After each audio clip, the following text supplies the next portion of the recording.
Hello students, myself Indu Jaiswal, Assistant Professor of Poddar Management Training Institute. Today I will teach about identification, preventive measures, remedial methods and education of delinquent children. आज हम बात करेंगे कि जो बाल अपराधी होते हैं उनकी पहचान कैसे की जा सकती है, उनकी पहचान करने के लिए और सुधार करने के लिए किन विधियों का प्रयोग किया जाता है और उनकी शिक्षा कैसी होनी चाहिए। जो बाल अपराधी बालक होते हैं वो स्कूल छोड़कर भाग जाते हैं, यानी कक्षा में से बीच में ही बंक मार लेते हैं। जो बाल अपराधी बालक होते हैं उनमें चोरी करने की प्रवृत्ति होती है, वे बहुत अधिक झूठ बोलते हैं, किसी की भी वे जेब काट लेते हैं। ऐसे बालक समाज की मान्यताओं के विरुद्ध कार्य करते हैं, विभिन्न प्रकार के मादक पदार्थों का सेवन करते हैं, धूम्रपान करते हैं, तंबाकू का सेवन करना और नशीले पदार्थों का वे सेवन करते हैं। बाल अपराधी जो बालक होते हैं उनकी पहचान उनके आक्रामक व्यवहार से भी की जा सकती है, यानी कि उन्हें बहुत अधिक क्रोध आता है, वे लड़ाई झगड़े के लिए हमेशा तैयार रहते हैं। ऐसे बालकों का जो चिंता का स्तर होता है वो बहुत ही ऊंचा होता है, यानी कि वो हर समय तनाव में रहते हैं। ऐसे बालक अपनों से बड़े और शिक्षकों की आज्ञा का उल्लंघन करते हैं। यातायात के नियमों का पालन भी ऐसे बालक नहीं करते हैं।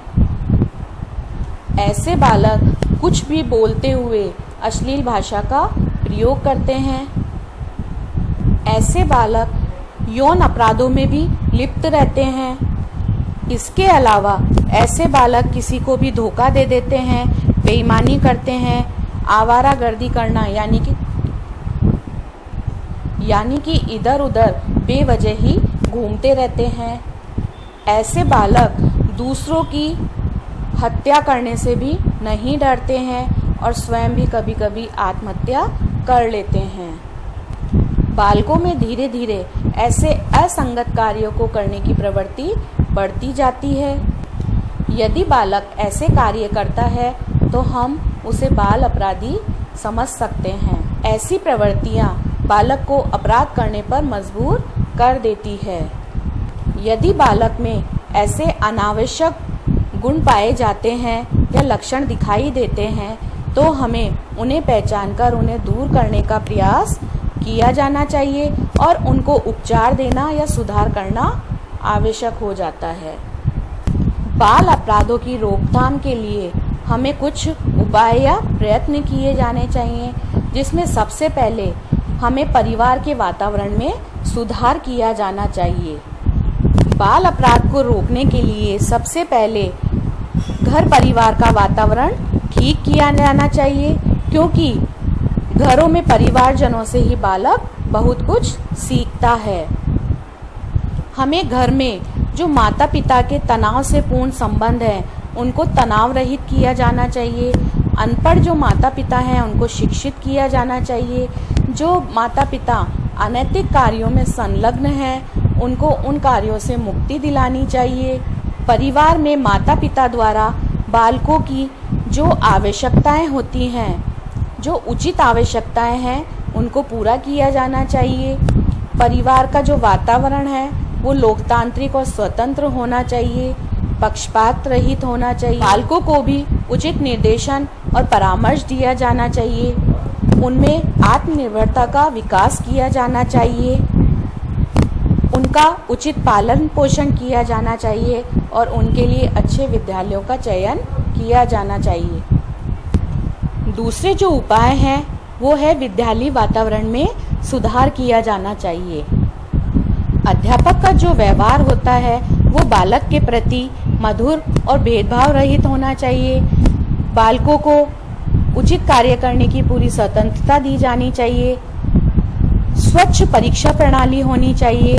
अध्यापक द्वारा उचित मार्गदर्शन और निर्देशन दिया जाना चाहिए। वहाँ का जो पाठ्यक्रम होता है वो बालक की रुचि के अनुसार होना चाहिए और स्तर के अनुसार होना चाहिए। जो शिक्षण विधियां हैं वो बालक में रुचि पैदा करने वाली होनी चाहिए। स्वस्थ मनोरंजन का भी प्रबंध किया जाना चाहिए। इसके अलावा उचित अनुशासन की व्यवस्था होनी चाहिए। अध्यापक का जो दृष्टिकोण है वो बालक के प्रति उचित होना चाहिए, यानी कि बालक में यदि बुरी आदतें हैं तो उनको सुधारने के लिए उन्हें समझाकर अच्छे व्यवहार को सिखाया जाना चाहिए और सामूहिक विचार विमर्श भी किया जाना चाहिए। बालक में जो संवेगात्मक परिपक्वता है उसको प्रोत्साहित किया जाना चाहिए। नेक्स्ट है सामाजिक वातावरण में भी सुधार किया जाना चाहिए। सबसे पहले जो गंदी या औद्योगिक बस्तियों को शहर से दूर रखना चाहिए, क्योंकि मनोविज्ञान ये कहता है कि जो इस प्रकार की बस्तियां होती हैं वो बाल अपराध को जन्म देती हैं। गंदी बस्तियों में सुधार की भी आवश्यकता होती है, यानी कि ऐसी बस्तियां जहां का माहौल अच्छा नहीं है, जहां इल्लीगल कार्य होते हैं, उन्हें खत्म करने का प्रयास किया जाना चाहिए। जो गरीब बच्चे हैं उन्हें आर्थिक सहायता प्रदान करके अच्छे कार्यों में सहयोग दिया जाना चाहिए। संचार माध्यमों के द्वारा शैक्षिक प्रसार किया जाना चाहिए और जो बालक ऐसे अपराध करते हैं उनके लिए कुछ कानूनी प्रतिबंध भी होने चाहिए, यानी कि उनके लिए पुनर्वास की योजना होनी चाहिए। जो समाज विरोधी तत्व हैं उनसे बालकों को दूर रखा जाना चाहिए और जो शुद्ध राजनीतिक जीवन है वह भी बाल अपराधों को कम कर सकता है। अब हम जानेंगे कि जो बाल अपराध है उनको रोकने के लिए किस प्रकार की विधियों को काम में लिया जा सकता है ताकि उनमें सुधार किया जा सके। इनमें जो सबसे पहली विधि आती है वह है व्यक्तिनिष्ठ विधि। एक प्रसिद्ध मनोवैज्ञानिक है केलर। उनका मानना है कि पहले बालक को व्यक्तिगत रूप से घनिष्ठ मित्रता करके और उससे उसकी समस्याओं को जानकर दूर करने का प्रयास किया जाना चाहिए। दूसरे प्रकार की जो विधि है वो है निर्देशित विधि। कार्ल रोजर्स जो एक मनोवैज्ञानिक हैं, उनका मानना है कि जो बाल अपराधी हैं उनको सकारात्मक तरीके से उचित दिशा निर्देशन देकर उन्हें सही प्रेरणा प्रदान की जा सकती है और इस और अग्रसर होने से बचाया जा सकता है। नेक्स्ट जो आती है वो है व्यक्तिक इतिहास विधि, यानी कि केस स्टडी। इस विधि के द्वारा हम बालक का जो भी बैकग्राउंड है वहां से लेकर वर्तमान परिस्थितियों से संबंधित सारी जानकारियां एकत्र कर सकते हैं। इसके अतिरिक्त बालक के व्यवहार को जानकर और उससे संबंधित जो समस्याएं हैं उनको जानकर हम दूर करने का प्रयास कर सकते हैं। नेक्स्ट जो विधि आती है वह है मनोवैज्ञानिक विधि, यानी कि बालकों के जो उपचार से पहले हमें विभिन्न परीक्षाओं द्वारा बाल अपराधियों का पता लगा लेना चाहिए। इसे मालूम करने के लिए शारीरिक परीक्षण, मनोवैज्ञानिक परीक्षण और साक्षात्कार विधियों का प्रयोग किया जा सकता है। मनोवैज्ञानिक विधियों के द्वारा ही उस वातावरण को सुधारा जा सकता है जिसमें बालक रहता है, उनकी आवश्यकताओं को पूरा किया जा सकता है। माता पिता को बाल अपराधियों के प्रति जो अपना रुख है उसे बदलने में सहायता मिलती है और बालक के अचेतन मन में जो दमित इच्छाएं हैं यदि उन्हें पूरा कर दिया जाए तो बाल अपराध को रोका जा सकता है। नेक्स्ट आती है मानसिक चिकित्सा। इस विधि से बालकों के मन में तनाव और द्वंद्व को दूर किया जा सकता है, यानी कि मेंटल थेरेपी द्वारा बालकों में जो भी गलत विचार, जो भी तनाव, जो भी द्वंद्व या कुंठा उत्पन्न होती है या उनमें जो सांवेगिक अस्थिरता है उसको कम या दूर किया जा सकता है। नेक्स्ट जो विधि है वो है परीक्षा काल, यानी कि प्रोबेशन पीरियड, यानी कि जो 14 वर्ष से कम आयु के बाल अपराधी हैं उनको जेल में ना रखकर प्रोबेशन अधिकारी होते हैं उनकी देखरेख में रखा जाता है, जो उनके साथ बहुत ही मित्रवत व्यवहार करते हैं, उस पर नियंत्रण रखते हैं और उसे सुधारने के लिए उचित निर्देशन प्रदान करते हैं। साथ ही साथ यह भी जांच करते हैं कि वह बालक अदालत द्वारा जो निर्धारित शर्तें हैं उनका पालन कर रहा है या नहीं। नेक्स्ट है मनोविश्लेषण विधि। इस विधि के द्वारा बाल अपराधियों के मन में जो गलत विचार आते हैं उनका पता लगाकर उनका उपचार किया जाता है। बालकों में जो निरंतर बदलता हुआ व्यवहार या उनमें जो आपराधिक प्रवृत्ति आ जाती है उसको जानकर खेल पद्धति, चिकित्सा पद्धति, समूह चिकित्सा पद्धति और मनोविश्लेषण पद्धति का प्रयोग करके उन समस्याओं को दूर किया जा सकता है। इसके अलावा बाल अपराधियों के लिए विशेष बाल न्यायालय भी होने चाहिए। विशेष रूप से प्रशिक्षित न्यायाधीशों की नियुक्ति की जानी चाहिए और बाल अपराधियों को जेल में ना भेजकर छोटे छोटे सुधार गृहों की व्यवस्था होनी चाहिए और वहां पर उन्हें सामाजिक रूप से लाभकारी कार्यों का प्रशिक्षण दिया जाना चाहिए। नेक्स्ट जो विधि है जिसके द्वारा बाल अपराधियों में सुधार लाया जा सकता है वे है सुधार विद्यालय। इन स्कूलों में बाल अपराधियों के लिए उचित शिक्षा का प्रबंध होता है। इन स्कूलों का वातावरण कुछ जेल जैसा होता है।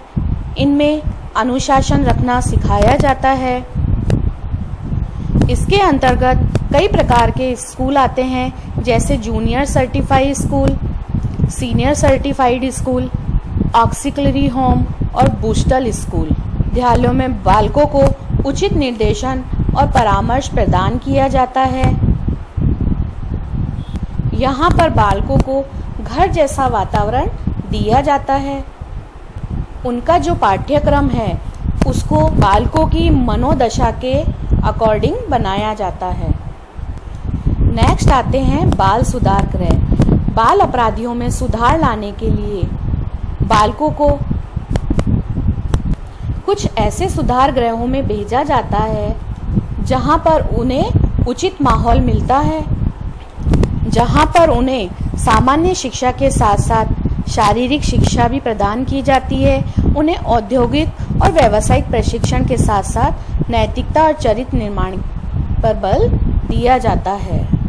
इस प्रकार इन विधियों के माध्यम से बालक की पहचान की जाती है, बालक की समस्याओं का अध्ययन किया जाता है और उनमें कैसे सुधार किया जाए और सुधारात्मक प्रक्रिया को कैसे आगे बढ़ाया जाए, इन सब का ध्यान रखा जाता है और बालक के मेंटली लेवल, शारीरिक लेवल और व्यवहार को ध्यान में रखते हुए उपचार किया जाता है। अब हम देखेंगे कि जो बाल अपराधी है उनको किस प्रकार की शिक्षा दी जानी चाहिए। माता पिता और अध्यापक द्वारा इस बात का ध्यान रखा जाना चाहिए कि बालक में नैतिक गुणों का समावेश हो, उसे नैतिकता की शिक्षा प्रदान की जानी चाहिए, उसमें नैतिकता की भावना को उत्पन्न किया जाना चाहिए, उसके अंदर ईमानदारी के गुणों को विकसित किया जाना चाहिए, बड़ों के सम्मान की भावना पैदा की जानी चाहिए। अपराधी जो बालक होते हैं उन्हें अधिकारों और कर्तव्यों की शिक्षा भी दी जानी चाहिए। उन्हें यह बताना चाहिए कि आपके कौन कौन से अधिकार और कर्तव्य हैं, आपका समाज के प्रति, माता पिता के प्रति आपके क्या कर्तव्य हैं और आपकी क्या जिम्मेदारियां हैं। जो बाल अपराधी हैं उनके प्रति उचित दृष्टिकोण रखना चाहिए, यानी कि बाल अपराधी को अपराध से दूर रखने के लिए उसमें जो भी बुरी आदतें हैं उनमें सुधार लाने का प्रयत्न किया जाना चाहिए। ऐसा नहीं किया जाना चाहिए कि यदि उसने कोई अपराध किया है तो उससे हम बात ना करें, उसके प्रति कठोर रवैया नहीं अपनाना चाहिए। उससे मित्रवत व्यवहार करते हुए उसकी समस्याओं को दूर करने का प्रयास किया जाना चाहिए और उसे उचित व्यवहार करना सिखाना चाहिए। ऐसे बालकों को अनुशासन में रहना और अनुशासन बनाए रखने की शिक्षा दी जानी चाहिए। ऐसे बालक यौन अपराध कर बैठते हैं। यौन अपराधों में सुधार लाने के लिए और उनके निवारण करने के लिए बालकों को घर परिवार में और विद्यालय में यौन शिक्षा प्रदान की जानी चाहिए और वे क्या उचित कर रहे हैं और क्या अनुचित कर रहे हैं इसकी पहचान उन्हें करवानी चाहिए। इसके अलावा जो बाल अपराधी हैं उनको समाज सहभागिता के कार्यों में लगाया जाना चाहिए। ऐसे बालकों को ऐसी संगति और वातावरण में रखना चाहिए जिससे उन्हें झूठ बोलने का अवसर ना मिले। ऐसे बालकों द्वारा अपराध को स्वीकार करवाकर उससे फिर कभी झूठ न बोलने की प्रतिज्ञा भी करवाई जानी चाहिए।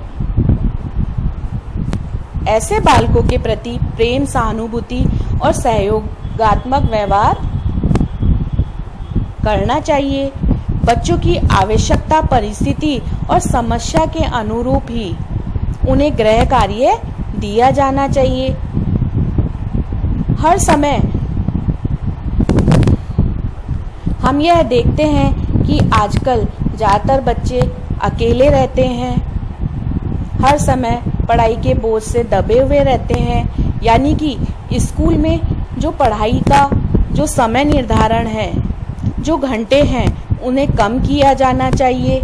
जैसे कि वर्तमान में जो CBSE स्कूलों के लिए नीतियां बनाई जा रही हैं, उनमें पढ़ाई के समय के जो घंटे हैं उनको कम करने की बात की जा रही है और पाठ्यक्रम भी छोटा होना चाहिए। इस तरह पारिवारिक सहयोग द्वारा, विद्यालय के सहयोग द्वारा और विभिन्न प्रकार के उपचारों के माध्यम से हम वर्तमान समय में जो बाल अपराध बढ़ रहे हैं उनको कम कर सकते हैं।